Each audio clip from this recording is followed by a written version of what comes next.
Yeah, I was saying that some of you probably recognized me from last year because I recognized a lot of you. And when Elika told me that you guys wanted me back, I knew that I had to show up and deliver the best presentation I've ever done. But I was spending this morning thinking to myself on how was I going to open this? Because we're going to get into some pretty heavy subjects about my life and the things I've gone through. So I was rereading a book that I wrote last year, and I stopped on this quote. When we step back, it's a lot easier to see that we're bigger than our problems. It may be very challenging, but it is very possible to get better. If you dropped your phone into the toilet and the port stops working, you wouldn't throw the phone away. You just take the time to do what's necessary to fix it. Just because you've been through challenges that negatively impacted you, that doesn't mean you throw your life away. I often write books to help myself and ultimately try to help other people. So, without further ado, let's get into this, because my goal here is to help you to improve the way you think, so you improve how you feel, and then improve how you live. All right. Right there is me, this little 9-year-old kid just happy, full of life, thinking about what I wanted to be when I grew up. Any of you remember PBS Kids? Great. Dinosaur Train was my favorite show. I wanted to be a paleontologist. I wanted to run around and dig up dinosaur bones all day. And then, as I got a little older, things started going a little south. But I asked myself, still just full of hope and dreams for the future, I wondered what high school would be like. And do any of you remember what you thought high school was going to be like when you were in 5th grade? What did you think it was going to be like? I thought that too. I thought that I was going to go to high school and become like the coolest guy ever, because growing up didn't really make friends well, because you may or may not be able to tell, but I have autism. So socializing with people has always been a big challenge for me, and understanding myself, understanding my emotions was already challenging as a little kid. But then, at 13, my dad became abusive to me and my younger siblings, and being the oldest, that did a lot of damage on me, because all I wanted was to keep them safe, even when it meant I didn't feel safe. Even when it meant putting myself in harm's way, I would do anything to keep them safe. But then, things got even worse. I ended up getting kicked out of the house and having to deal with the feeling that I'm no longer there to protect them, and then going in and out of court while trying to balance high school, while also trying to balance the COVID pandemic, while also trying to balance just everything. I looked how I feel. That's the reason I use this picture. Because there's no way that I can really word what it feels like to go to sleep but not be asleep, because you're always on edge thinking something is going to happen. And when nothing's happening, something's got to happen because it's too quiet. And when things get quiet, all the thoughts in your head start getting really, really loud. And I was fortunate. I had a therapist. I had a mom who really loved me. I had people around, but when you don't feel connected to yourself, it's really hard to feel connected to other people. It's hard to trust someone else when you don't trust yourself. Because I had many periods of time where I would go weeks without being able to brush my teeth because I just could not get out of bed. It was just, the simplest things felt impossible to me. And knowing that it was easy to do made it feel even worse, because how can I not get up? It's kind of like the world knocks you down and it keeps just kicking you and kicking you and kicking you. But when I was 15, I had this moment where I was looking in my bathroom and I was just like, well, why? Why do I feel this way? Why did my dad treat me that way? Why did I get kicked out? Why did nobody like me growing up? Just why? And I started peeling back all the layers of everything I went through. And that's a very painful process to mentally have to relive all of that, to have to face it, which I'm so grateful to my therapist for helping me with that, because that's a process that is, if I didn't have her, I don't know where I'd be. It's a ton that I had to do. And one of the biggest things for me was realizing that we often wait for other people to give us an answer on why did they do that to me? But you have to understand that sometimes that person just doesn't want to give the answer. Sometimes they don't want to face what they did to you. They don't want to admit their part in it. And you don't have to allow all of that anger to just keep tearing you down, because a big part of that was just this constant feeling of anger, of why. But by learning how to give myself a reason and say, yes, this happened, but what can I do to move forward? By focusing on just taking tiny little steps every day, things started improving. And it starts with the man in the mirror. You can't change the world outside of you. If you want to make the world a better place, you got to take a look at yourself and make a change. That change for me came in just saying, all right, today I'm going to get out of bed. That's going to be the goal. Today's goal is get out of my bed. The goal after that, brush your teeth. And the goal after that, take a shower. And as silly as it sounds, one of the things that helped me a lot back then was thinking of your life kind of like a video game, and everything you do is a little achievement. And by seeing yourself kind of like a video game character, it makes life a bit more fun. Like, I recently found out about this study where they told little kids to pretend that they were Batman trying to solve a problem, and the kids spent hours working on that problem, but the ones who didn't pretend to be Batman spent like 5 minutes. So yeah, if you're really stressed out with something, just imagine, what would Batman do? And as silly as it sounds, it works. It worked for me really well. And throughout a 10-year period, I fell in love with life again. I went from this kid here who was just doom and gloom to enjoying my life. Waking up and doing something I'm proud of. Being somebody that my younger self needed.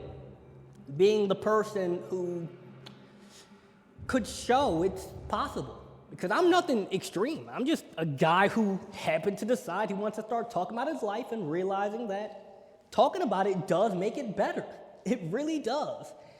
Because you keep all these thoughts bottled up, and if you just don't let out the steam, sooner or later the pot's going to explode. That's why teapots have a hole in them. If you cover it, you just... And that's how a lot of people end up in very bad situations. A lot of people end up resorting to addictions to deal with their problems, hurting themselves, hurting others, all because they're hurting and they don't know how to deal with it. They don't know what to do. Because it's not as simple as just feel better. That doesn't really work. What does work is having small daily actions you can take. For me, it was journaling. The first thing I did was I bought myself a journal and I just started writing my thoughts every day. Just, what am I feeling? What's going on in here? What can I do? Why do I feel this way? And just understanding where I am and where I'm trying to get. And then, with a little bit more time, at 16, I realized that, again, with the video game analogy, your brain is really just a big, wet computer. It's really understanding how the thing works was the solution for me. Because without going into this science of how this works, your brain has this little thing called reticular activating system. It's the part of your brain that pays attention to stuff. Like if you got into a car crash, you would not remember the license plate. You would remember getting hit by the car. You wouldn't remember a detail that's not important. Now, the good news is that you get to pick what your brain focuses on. The bad news is that most times we have been raised in environments that taught us to focus more on the negative than on the positive, such as, well, Lawrence, we don't have enough money for that, or people like us don't succeed, or when I first decided to do this as a career, 95% of businesses fail, which is true, but instead of focusing on the 95% that fail, let's focus on the 5% that succeed. Whether that success is academically, health, career, whatever it is for you.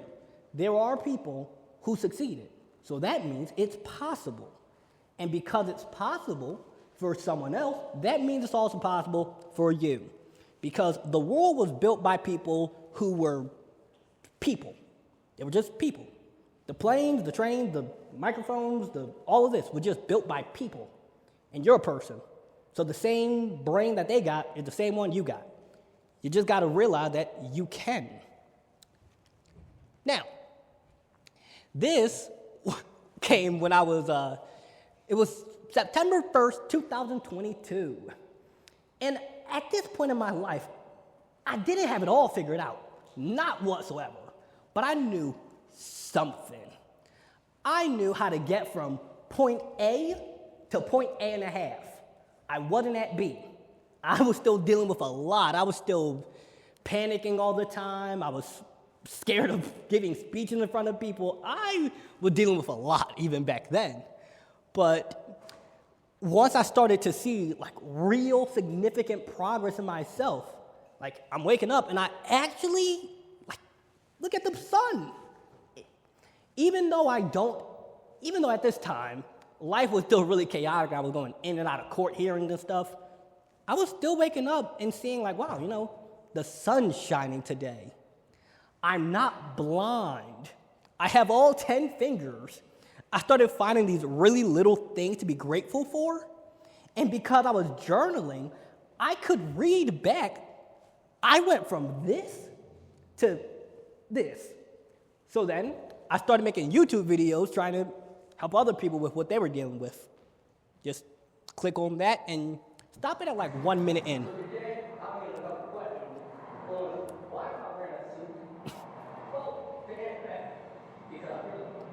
Not only is it a matter of expressing how you feel, but it goes deeper than that.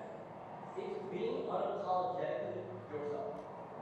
Being who you genuinely are, not who people want you to be. Being what you want. If you enjoy wearing suits and ties, do it.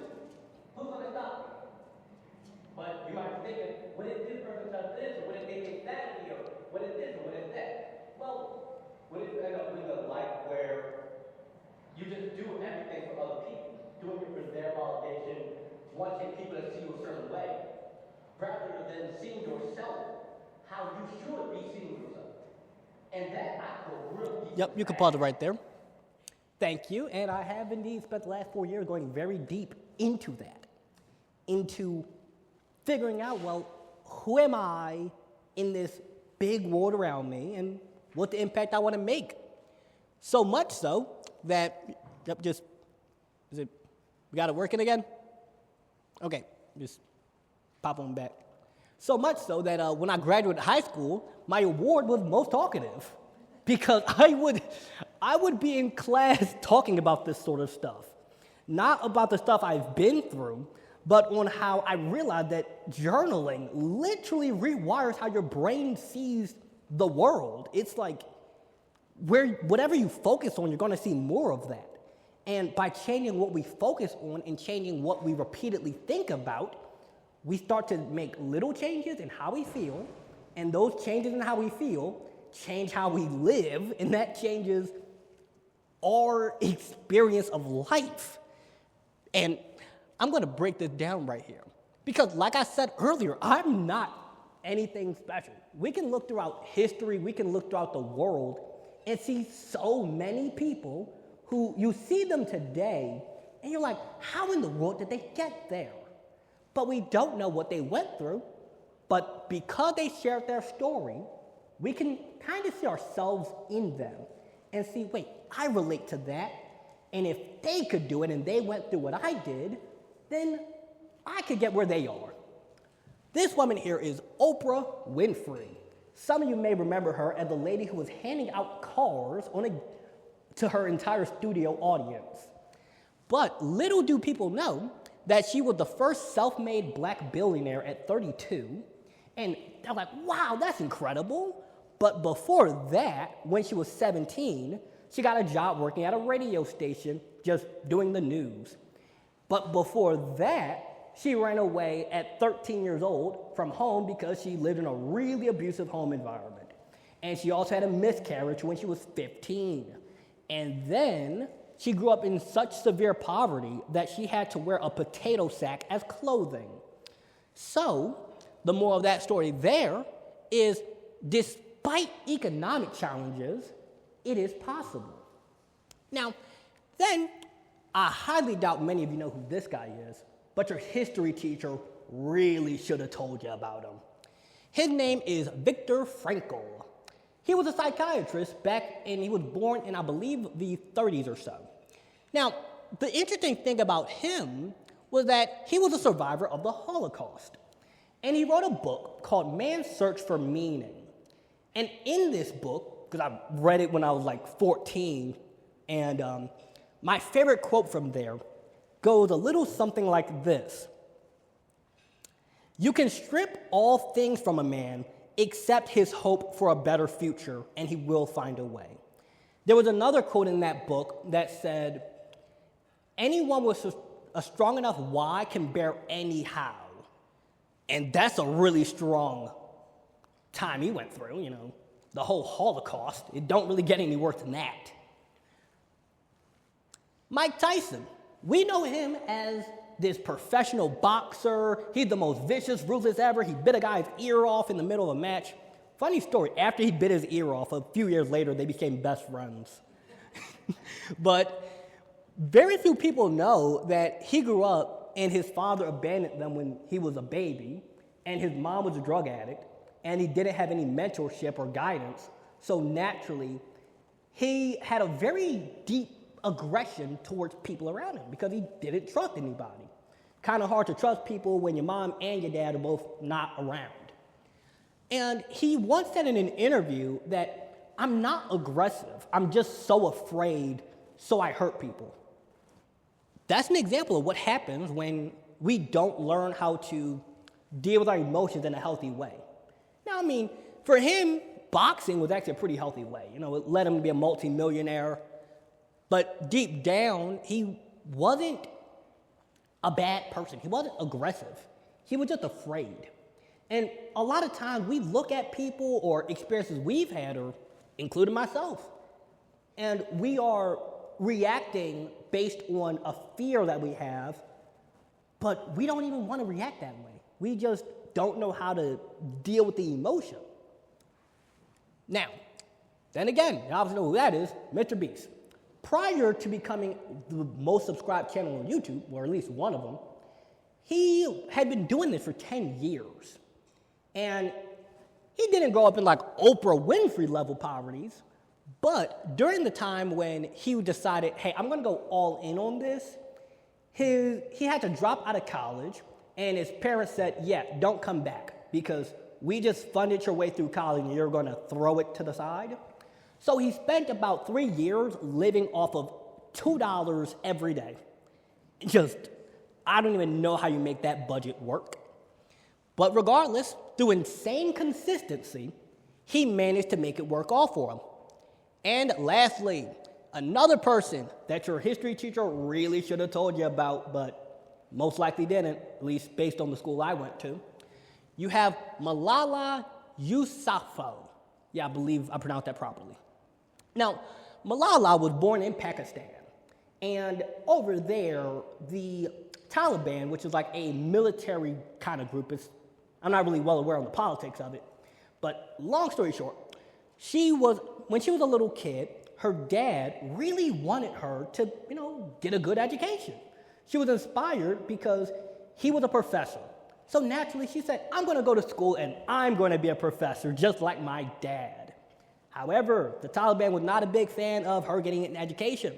So at 11, they come onto her school bus and shot her in the head. Somehow she survives. Then, as she's on this hospital bed fighting for her life, it hits her that I'm not giving up. Despite surviving that was her reason to just never give up. And I really wonder how in the world at 11 did she come to that conclusion? Because if I went through that, I would have stopped talking about it. I would have stopped talking about it because you have the government coming after you. But with time, she begins traveling the world, inspiring other people about this, talking about women's right to education. And at 17, she won the Nobel Peace Prize, which is a very big deal for her. Now, you might be thinking, okay, all right, Lawrence, I get the point. It is possible, but how do I believe in myself and think I can achieve these big things if I currently don't believe in myself? It's like the advice people give is just believe in yourself. Well, how? That's what we're going to get into right now. So in your life, you have experiences. You're born, stuff happens. You go to a certain school, you meet somebody, you make a friend. That is an experience. Something happens. Then you have repeated experiences. Stuff keeps happening. For me, I go to school and people bully me. Then more people start bullying me. Then these experiences and repeated experiences create beliefs. You start to think, oh, well, I must not be good enough for people to want to be my friend. People don't like me. People like me don't succeed or make money, or I'm not capable. We start to believe things about ourselves. Those beliefs start causing us to think certain things, such as, because I believe this, I think I can't, or I think that nobody's going to like me in the future. And those cause feelings. Feelings are emotions, which is just energy in motion, which leads you to taking actions. And those actions create results, and those results are your life. Now, because you have results, those feed back into your beliefs. And this just keeps going on and on and on and on. The more you believe something, the more you're going to think about it. You're going to feel a certain way. You're going to do things that cause that belief to become stronger. Now, what does that actually mean practically? What it means is that once you get the ball rolling, it will keep rolling in whatever direction you send it in. So, what I did was, originally, I was really, really shy and nervous when I would be giving speeches or when I would be making videos or just overall. So I had to get some experience. I made a video. One person gave it a thumb up. I had one. I was like, okay, somebody likes this stuff. Then more people did. I'm like, okay, now I have more evidence. So you start believing that it might be possible. Like there's this little speck of belief in there. You're not going to wake up and just immediately think you can take over the world. No. You're going to believe it's kind of possible. Like there's something in there that makes this possible. Then you start taking more actions, thinking about it more and going, what would life be like if I did succeed? What would it be like? I could, retire my mom. I could travel the world. Like that sounds pretty nice. But you got to feel it. Like you got to have emotions with it. You got to let yourself feel what it would be like to achieve whatever it is you want. What would it feel like to be more confident in myself? What would it feel like to positively impact other people? What would it feel like to make a career out of me doing this? What would that feel like? And by letting those feelings build, you start taking more action and getting results, and now you've seen something is possible. And now that you got some results, you're like, wait, this really could be possible. Like I have proof. And you start believing it more. And you get this positive feedback loop that just goes up and up and up. And when we learn to control this, feel free to take a picture of this if you want. Because if you do, and you understand this, and you apply it, it can change any belief that you have. Like this is how they form. And because your brain's like a wet computer, It's running your beliefs like the code. You can keep trying to fix the screen, which is the result, but if we don't deal with the belief underneath, which is the actual code, you'll just keep doing the same pattern. And how in the world did I manage to improve the beliefs I had about myself?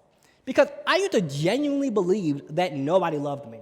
Even though I had a mom, had siblings, had people, had a therapist, even though I had all that, I genuinely believed that nobody loved me and that my life was just going to keep falling apart and that it was just only going to get worse. So how did I change that? Like I said, I started journaling, and I made that QR code. If you want a journal that I built, you could just scan that and it's free.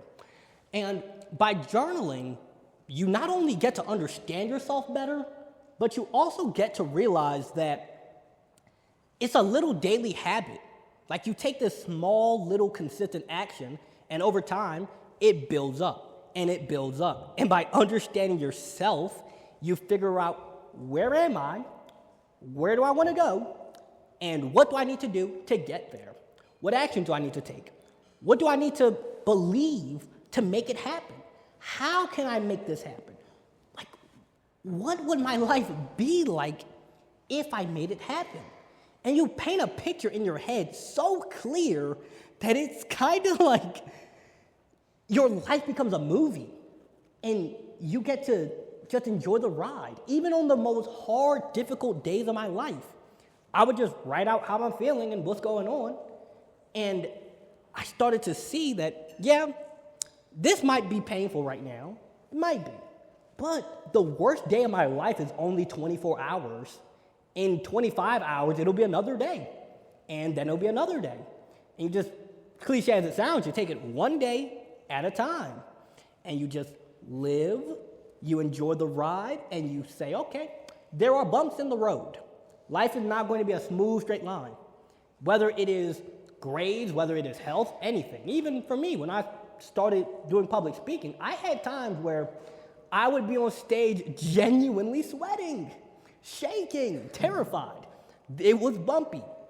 But you learn how to adapt to the bumps because there will be challenges. It's inevitable. However, you adapt, you learn, and you improve from them.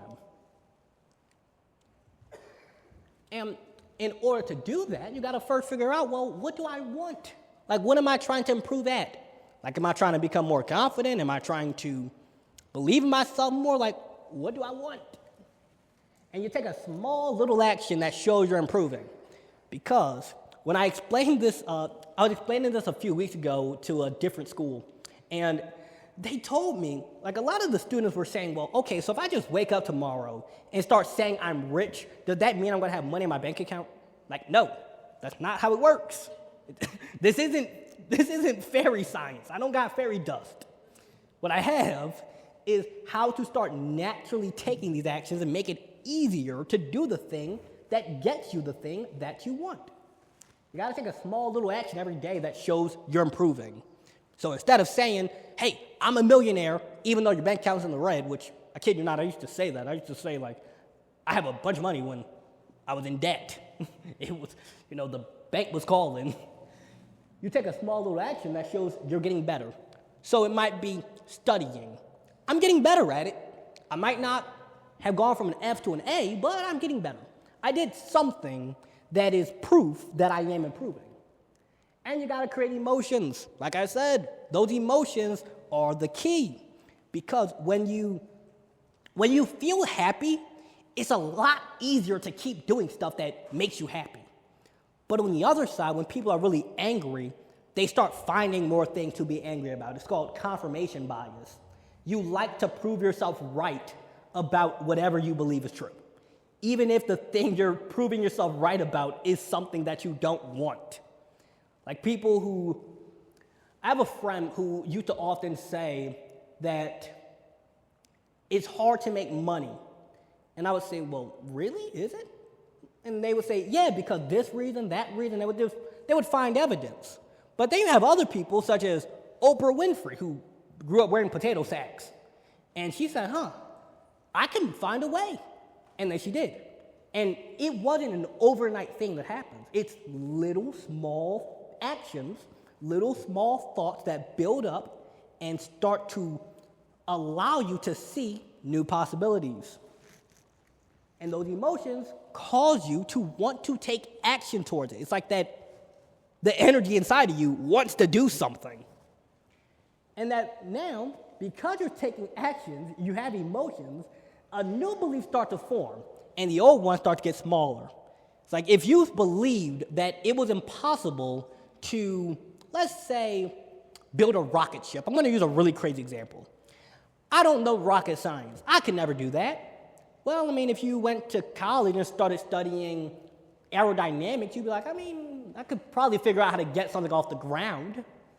And then if you started entering at NASA, like you did an internship there, you'd be like, oh, I could probably figure out how to make rocket fuel. And then if you started taking more steps, you'd be like, I could probably build a rocket ship. And your life is kind of like a rocket ship. You start on the ground, you take little actions, you fire up the engine, it gets a little bumpy, and then you're off to the moon. And now you start to believe it a bit more. And once you start saying things like, oh, I am the kind of person who does this, now you get something called, again, confirmation bias, where you believe I'm this kind of person. Because I'm this kind of person, I do these sorts of things. And because I do these sorts of things, I get these results. And because I get these results, it proves even stronger I am that kind of person. And you start to believe it more and more. And before you know it, you look up, and a year later, your life is completely different. Like me at 15 years old, me at 16, and then me at 17 are drastically different people. When I was 17, I had this job working at McDonald's, and something in me just said, I need to get out of here.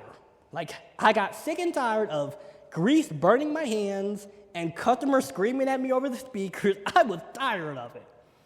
Out of the blue, I got fired from my job. Like, just out the blue, they said, you're out.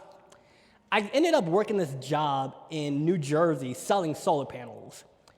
I live 2 hours from New Jersey, and I don't drive, so I had to catch a bus every day. And that was a fun time.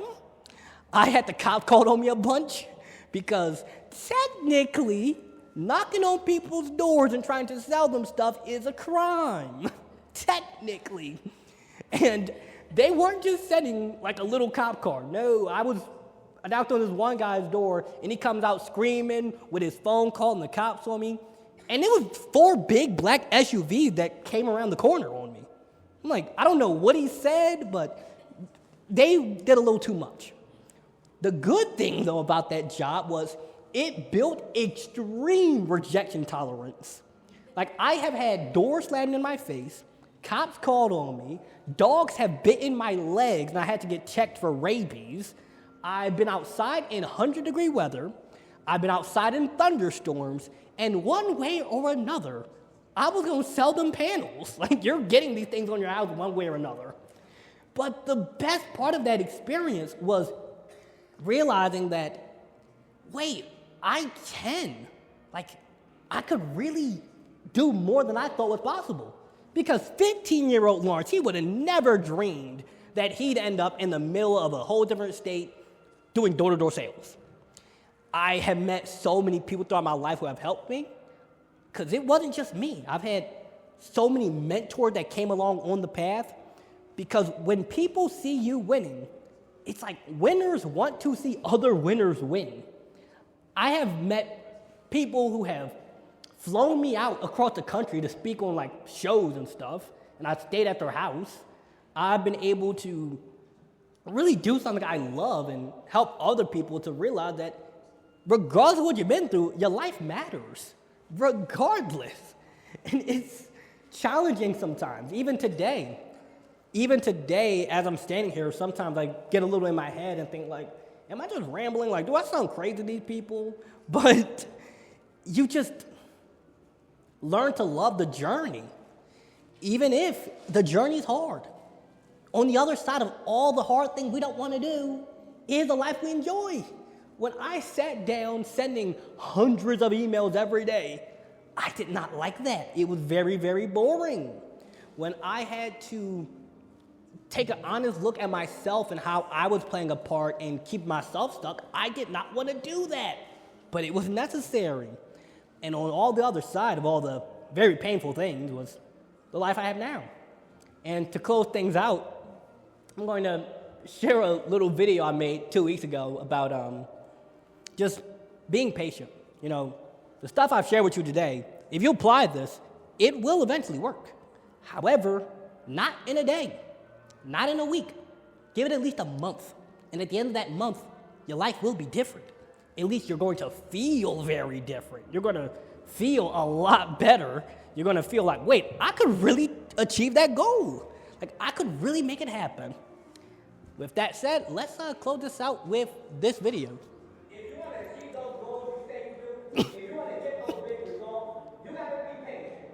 So today, I was out fishing, and just see, and it was like 9 other people that are maybe 15. I wasn't really keeping track. There was a lot of them.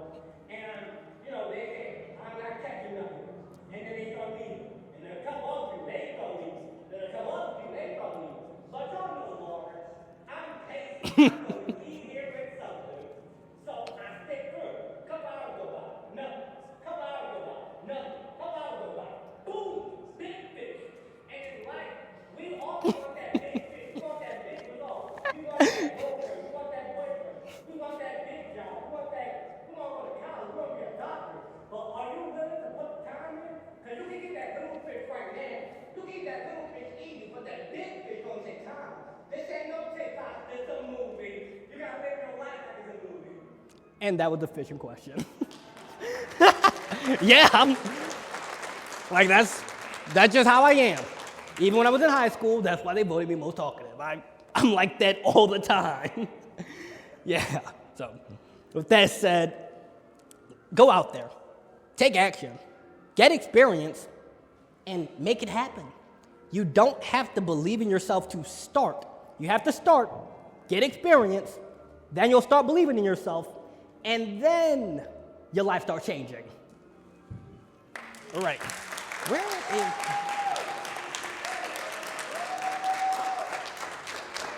Thank you. Hey, There you go. Give you a hug. Thank you. Good job. All right.